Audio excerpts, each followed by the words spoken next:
भारत माता की, भारत माता की, वंदे वंदे। प्रथम देवभूमि समान नागरिकता नागरिक संहिता दिवस समारोह में मंच पर आसीन उत्तराखंड सरकार में मेरे साथ कैबिनेट मंत्री आदरणीय गणेश जोशी जी, आदरणीय डॉक्टर धन सिंह रावत जी, राज्यसभा के सांसद और भारतीय जनता पार्टी के राष्ट्रीय कोषाध्यक्ष आदरणीय नरेश बंसल जी, कैंट विधानसभा की माननीय विधायक सविता कपूर जी, राजपुर विधानसभा के माननीय विधायक खजानदास जी, डोईवाला विधानसभा के माननीय विधायक ब्रजभूषण गहरोला जी, कपकोट विधानसभा के माननीय विधायक सुरेश गढ़िया जी, मंच पर आसीन सचिव गृह श्री शैलेश बगोली जी, पुलिस महानिदेशक श्री दीपम सेठ जी, हमारे राज्य के पूर्व मुख्य सचिव और यूसीसी कमेटी में जिन्होंने बहुत महत्वपूर्ण योगदान दिया है, श्री शत्रुघ्न सिंह जी, और उन्हीं के साथ जिन्होंने इस कमेटी में बहुत रात भर, सच में मैं सोच रहा था कि कहाँ बैठे हैं पहले, तो पूरी रात भर जग के इन्होंने काम किया। और श्री मनु गौड़ जी और अभी सुरेखा जी जब बोल रही थी तो समय तो जरूर ज्यादा आगे बढ़ रहा था क्योंकि समय रुक नहीं सकता है, लेकिन सच में मुझे लगता है कि सभी लोग जो भी सुन रहे थे उनको लग रहा था कि आप बोलते रहो, और इतना ये सब बोल पा रहे हैं, इतना एक्सप्रेस कर पा रहे हैं, तो इसका कारण है कि आपने इसको लगातार जिया है, लगातार इन्होंने इसके लिए सतत परिश्रम किया है, प्रयास किया है, और इन्हीं के साथ हमारे इस पूरी कमेटी को जिन्होंने पूरा समन्वय भी किया, वहां पर श्री अजय मिश्रा जी, अनेक जो मीटिंग जो हमारी वहां होती थी, लगातार उसका कोऑर्डिनेशन करना, और यहाँ उपस्थित सभी महानुभाव, सभी हमारे बहुत सीनियर लोग हैं यहाँ पर, विश्वास जी से लेकर हमारे ज्योति जी, नेगी जी, बैनवाल जी, और प्रोफेसर गोविंद सिंह जी, और भसीन साहब सिद्धा हमारे, और ऐश्वर्या जी और मधु जी, और सब उधर भी है बड़ी, डॉक्टर जैन साहब से लेकर विनोद दीदी से लेकर मुकेश जी, और हमारे आईटीबीपी के परविंदर जी, और सभी आए हुए अतिथिगण। मैं अब सबका नाम लूंगा तो मुझे लगता है बहुत औपचारिकता होगी, और मंच पर निवेदिता जी ने भी इसमें बड़ा रोल अदा किया, बैठी हैं यहाँ पर, और सभी आए हुए हमारे विभिन्न संस्थाओं से आए हुए सभी प्रतिनिधिगण, हमारे बौद्ध संस्था के भी दिख रहे हैं, हमारे अन्य संस्थाओं के भी दिख रहे हैं, अनेक धार्मिक संस्थाओं के लोग हैं, और मुझे लगता है कि आज पूरे समाज को प्रतिनिधित्व देने वाला सभी वर्ग यहाँ पर उपस्थित है। ऐसे सभी उपस्थित हमारे अतिथिगण, सभी मीडिया के मित्र, उपस्थित भाइयों एवं बहनों, मैं सबसे पहले तो इस विशिष्ट कार्यक्रम में आप सब इतनी बड़ी संख्या में उपस्थित हुए हैं, मैं आप सभी को आप सबका स्वागत करता हूं, आप सबका अभिनंदन करता हूं। और आज का दिन सच में उत्तराखंड के इतिहास में सदैव एक स्वर्णिम अध्याय के रूप में अंकित रहेगा, क्योंकि मुझे याद आ रहा है कि पिछले वर्ष इसी दिन हम सब लोगों ने, लगभग समय थोड़ा इससे पहले का था, समान नागरिक संहिता को देवभूमि वासियों को समर्पित किया था, और इसके पीछे हेतु था कि सामाजिक न्याय, समानता और संवैधानिक मूल्यों की स्थापना की दिशा में उठाया गया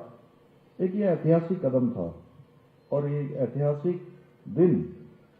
उत्तराखंड के 1.25 करोड़ जागरूक नागरिकों के दृढ़ संकल्प, उनकी सामूहिक सहभागिता का प्रतीक था, और उनके विश्वास का और उनके समर्थन का ये निर्णय उन्हीं के कारण से संभव हो पाया था। मैं इस अवसर पर देवभूमि उत्तराखंड के समस्त नागरिकों को, देवतुल्य नागरिकों को प्रथम समान नागरिक संहिता दिवस की बहुत बधाई देता हूं, शुभकामनाएं देता हूं। और मुझे जब कभी शुरुआत में मैं इसके लागू होने के बाद जब भी मैं देश में और कहीं भी गया, किसी कार्यक्रम में गया, तो सबसे पहले मुझसे सवाल पूछते थे कि आपके दिमाग में ये बात कैसे आई या आपने कैसे लागू किया। तो ये सच है कि हमारे प्रधानमंत्री जी की प्रेरणा से जो हमारा विचार था उसका ये देश की आजादी के बाद से लगातार ये प्रयास रहा कि देश के कुछ प्रमुख मुद्दों पर काम होना चाहिए। लेकिन मैं ऐसा मानता हूं कि हम सबको, देवभूमि वासियों को जो सौभाग्य मिला, जो गौरव मिला, उसकी अगर सही मायने में इस गौरव को दिलाने का काम किसी ने किया है तो उत्तराखंड की देवतुल्य जनता ने किया है। और ये दिन उत्तराखंड के लिए ही नहीं बल्कि संपूर्ण भारतवर्ष के संवैधानिक, सामाजिक, राजनीतिक इतिहास में एक युगांतकारी क्षण के रूप में हमेशा स्मरण किया जाएगा। भाइयों बहनों, हमारी सनातन संस्कृति, परंपरा सदैव समरसता और समानता की रही है। भगवान श्री कृष्ण ने गीता में कहा है, सम्मोहम सर्वभूतेषु न मे द्वेष्येत् न प्रिय, अर्थात मैं सभी प्राणियों से उनके प्रति एक समान भाव रखता हूं, न किसी का शत्रु हूं और न किसी के प्रति में पक्षपात करता हूं। और हमारी सनातन संस्कृति की भी यही महानता है, जिसमें सदैव से दुनिया को समानता का, न्याय का और मानवता का मार्ग दिखाया है। और ये हमारी सनातन परंपरा ही है जिसमें वसुधैव कुटुंबकम का शाश्वत संदेश है, जहां समाज में कोई भेदभाव नहीं होता, बल्कि प्रत्येक व्यक्ति के लिए समान अधिकारों और कर्तव्यों के साथ उसके साथ व्यवहार होता है। यही कारण है कि हमारे संविधान निर्माताओं ने भी भारतीय संस्कृति के मूल्यों और आदर्शों को ध्यान में रखते हुए संविधान की प्रस्तावना में ये प्रस्तावित किया कि न्याय, स्वतंत्रता, समानता और बंधुत्व हमारे भारतीय गणराज्य के मूल स्तंभ होंगे। और बाबा साहब डॉक्टर भीमराव अम्बेडकर समेत सभी संविधान निर्माताओं ने जब भारत का संविधान बना रहे थे उस समय इसके अनुच्छेद 44 में इसका प्रावधान किया था। और उनका मत था कि सभी नागरिकों के लिए देश में, चाहे वो किसी पंथ का हो, किसी वर्ग का हो, किसी समुदाय का हो, सबके लिए एक समान कानून होना चाहिए। और इस बात का समर्थन जनता करने को तैयार थी, परंतु हमारे तुष्टीकरण का संकीर्ण चश्मा जो यहां पहनकर राजनीति करने वाले दल थे, जिन्होंने देश के अंदर लंबे समय तक शासन किया, और मैं कह सकता हूं कि 5-6 दशकों तक अनवरत रूप से जिनका शासन रहा और ये काम नहीं हुआ। यही कारण है कि जब आदरणीय प्रधानमंत्री जी के नेतृत्व में और मार्गदर्शन में हमने विधानसभा के चुनाव में अपने दृष्टि पत्र में समान नागरिक संहिता को राज्य में लागू करने का संकल्प लिया था, उत्तराखंड की जनता को वचन दिया था, तो उस समय मुझे याद है बहुत सारी बातें थी, क्योंकि मैं भी उस समय बहुत ज्यादा मेरे को कालखंड नहीं हुआ था। मुझे याद है 14 फरवरी को हमारा विधानसभा का निर्वाचन होना था, उस दिन वोटिंग होनी थी, और उससे 2 दिन पहले मैंने ये घोषणा करी कि हमारी पार्टी आदरणीय प्रधानमंत्री जी के नेतृत्व में उत्तराखंड की जनता के समक्ष ये अपना निवेदन रखती है कि हमारी सरकार बनेगी तो हम सबसे पहले समान नागरिक संहिता को लागू करने के लिए काम करेंगे। तो भाइयों बहनों, यहाँ पर ये बात तो हमने कर दी, लेकिन बहुत सारे लोगों ने, बहुत सारे हमारे प्रतिपक्ष के लोगों ने, मैं विपक्ष नहीं कहता हूं, मैं उनको प्रतिपक्ष कहता हूं, ठीक है ना,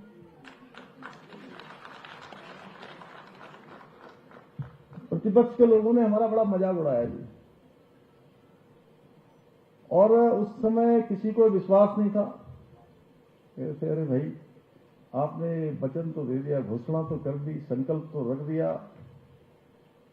जनता से अपना निवेदन तो कर लिया, लेकिन यहां तो परिपाटी नहीं है धंधा, ये तो परिपाटी नहीं है। कहते मजाक उड़ा रहे थे, कह रहे थे कि जो है थोड़े दिन के हो भैया, फिर उसके बाद जो है तुमने भी उसी लाइन में लगे जाना, एक क्लब बन रहा है तुम्हारे यहाँ, उस क्लब में मुझे भी शामिल कर लिया था। अब मैं क्या करता, लेकिन मेरे मन में दृढ़ विश्वास था। सच में मैं आज आपको बताऊं, मैं जब भी आज मैं उस दिन का स्मरण करता हूं, फिर पिछले दिन का स्मरण करता हूं, फिर उस दिन का स्मरण करता हूं जिस दिन हमने कमेटी बनाई, जिस दिन विधानसभा में विधेयक के रूप में रखा, उस दिन का स्मरण करता हूं। जब इसकी हमारी पहली कैबिनेट की बैठक हुई, गणेश जोशी जी और डॉक्टर धन सिंह जी यहां पर बैठे हैं, तो हमने पहला निर्णय लिया, एक ही निर्णय हुआ उसमें। तो जितनी बार मैं ये सब स्मरण करता हूं, सच में मेरा मन बड़ा भावुक हो जाता है कि हम लोग देवभूमि के लोग, सच में हम बड़े भाग्यशाली हैं कि हमको जो है ईश्वर ने और उत्तराखंड की जनता ने मौका दिया, क्योंकि यहां तो परिपाटी थी कि भाई कोई सरकार दोबारा आती नहीं है, चुनाव होता है और चुनाव के बाद सरकार बदल जाती है। खैर, लेकिन देवभूमि की जनता ने हमें इस देव कार्य के लिए अपना आशीर्वाद दिया, अपना समर्थन दिया, और हमने वो सभी काम किए जो इसके लिए जरूरी थे। हम बिल का मसौदा तैयार किया, जनता से व्यापक विचार विमर्श किया, बड़ी लंबी उसकी एक प्रक्रिया थी, और 7 फरवरी 2024 को विधानसभा में ये विधेयक हमने पारित करके माननीय राष्ट्रपति महोदय को भेज दिया। उन्होंने भी ज्यादा विलंब नहीं किया, जो भी कार्रवाई होती है 11 मार्च 2024 को इस ऐतिहासिक विधेयक पर अपनी स्वीकृति प्रदान कर दी। सभी आवश्यकताओं को, नियमावली को, प्रक्रियाओं को पूरा करते हुए, जिसमें शत्रुघ्न सिंह जी इसकी नियमावली को बनाने की कमेटी के भी वो थे, चेयरमैन थे, और 27 जनवरी 2025 को इसको विधिवत रूप से राज्य को समर्पित कर दिया, राज्य में लागू कर दिया। भाइयों बहनों, हमने देखा कि समाज में कुछ समुदाय के लिए अलग अलग और व्यक्तिगत कानूनों के कारण भेदभाव, असमानता, अन्याय की स्थिति बनी हुई थी, और समान नागरिक संहिता का उद्देश्य इन्हीं सब भेदभावों को समाप्त कर राज्य के सभी नागरिकों के लिए एक समान और न्याय संगत कानूनी व्यवस्था सुनिश्चित करना है। और यूसीसी के लागू होने से न केवल राज्य से सभी नागरिकों को राज्य के समान अधिकार प्राप्त हुए, बल्कि महिला सशक्तिकरण की दिशा में, जिसमें अभी प्रोफेसर सुरेखा जी ने बहुत विस्तार से बताया कि एक नए युग की शुरुआत भी हुई है। महिलाओं की सुरक्षा भी होगी इससे, और उनका सशक्तिकरण भी होगा, हर क्षेत्र में उनको आगे बढ़ने का अवसर मिलेगा। और यूसीसी के माध्यम से हमारे राज्य की मुस्लिम बहन बेटियों को जो तमाम कुरीतियां, हलाला, इद्दत, बहुविवाह, बाल विवाह, 3 तलाक जैसे ऐसी कुरीतियों से उनको मुक्ति मिली है। और यूसीसी के माध्यम से देवभूमि में महिलाओं का शोषण, असमानता और अन्याय से मुक्ति मिली है। यूसीसी लागू होने के बाद उत्तराखंड में एक भी मामला अभी तक हलाला या बहुविवाह का सामने नहीं आया है। और मैं ये कहना चाहता हूं, कहीं पर भी अगर इस प्रकार का कहीं भी कोई मामला आएगा तो उस पर बिल्कुल सख्त से सख्त कार्रवाई होगी, जो भारत का संविधान कहता है, ये कानून कहता है। इसलिए किसी को कहीं पर कोई भी घबराने की आवश्यकता नहीं है। हम सबको समाज की उन बहनों के साथ खड़ा होना है अगर कहीं पर इस कानून के अतिरिक्त कोई बात आती है। इसीलिए हमने इसका प्रावधान किया है, और यही कारण है कि अभी उत्तराखंड के अंदर ये कानून लागू होने के बाद जब जब भी हमारी मुस्लिम बहनें मुझसे मिलती हैं, तो वह हमेशा इस कदम के लिए हमारे देश के यशस्वी प्रधानमंत्री मोदी जी का, और साथ में मुझे भी धन्यवाद देती है कि हमने राज्य में यूसीसी लागू करने का साहस दिखाया। भाइयों बहनों, ये काम देश की आजादी के बहुत सालों पहले ही हो जाना चाहिए था, देश आजाद होने के बाद, लेकिन केवल तुष्टीकरण के कारण से, वोट बैंक के कारण से ये साहस लोगों ने नहीं दिखा पाया। और जो दुनिया के सभी विकसित और सभ्य देश हैं और प्रमुख मुस्लिम राष्ट्रों में भी समान नागरिक संहिता पहले से ही लागू है। आज के इस अवसर पर मैं स्पष्ट करना चाहता हूं कि समान नागरिक संहिता, इसके बारे में बहुत सारी गलत प्रकार की अफवाहें भी फैलाई गई। बहुत सारा संदेह भी लोगों के मन में पैदा किया गया कि ये कुछ लोगों को टारगेट किया जा रहा है, एक वर्ग विशेष को इसमें लक्ष्य मानकर जो है काम किया जा रहा है, असमानता की जा रही है, भेदभाव किया जा रहा है। और यही नहीं, इसको पूरी दुनिया के अंदर फैलाने का प्रयास हुआ कि भारत में एक राज्य है उत्तराखंड, वहां पर इस प्रकार का काम हो रहा है, वहां सारे अधिकार खत्म कर दिए हैं, सारी चीजें वहां लोकतंत्र खत्म कर दिया है। ये तमाम तरह से आप लोग देख रहे होंगे। जैसे अभी मैंने कल भी एक भारत विकास परिषद के कार्यक्रम में गया था, तो वहां भी मैंने बोला कि अभी कोई एक अमेरिका की कोई एनजीओ है या पता नहीं कौन सी एनजीओ है, मैं बहुत ठीक से नहीं जानता, तो उसमें उन्होंने लिखा कि जो है जो क्या होती हेट स्पीच, उस स्पीच में जो है मेरा नाम जो है वो पहले नंबर पर रख दिया कहीं उन्होंने। अब मैं सोच रहा हूं कि भाई मैंने तो कभी किसी के साथ हेट किया ही नहीं, तो स्पीच हेट कैसे हो सकती है? आपको लगता है कभी मैंने कभी हेट किया हो? मुझे नहीं लगता कि मैंने कभी किसी से कहीं भी गुस्सा आ गया होगा तो अकेले में होगा मेरे को, लेकिन खजानदास जी कभी गुस्से में देखा आपने? मुझे बताइए। क्यों विश्वास भाई साहब, आप बताओ। तो मैं बड़ा आश्चर्यचकित कि यार ये नाम कैसे आ गया। तो बाद में थोड़ा उसको मैंने देखा तो वो कह रहे हैं कि जो आप बोलते हो कि यहाँ धर्मांतरण नहीं होना चाहिए, यहाँ पर दंगा रोकने का कानून नहीं होना चाहिए, यहाँ लैंड जिहाद पर कोई बात नहीं होनी चाहिए, हेड स्पीच है, लव जिहाद के खिलाफ कोई बात नहीं होनी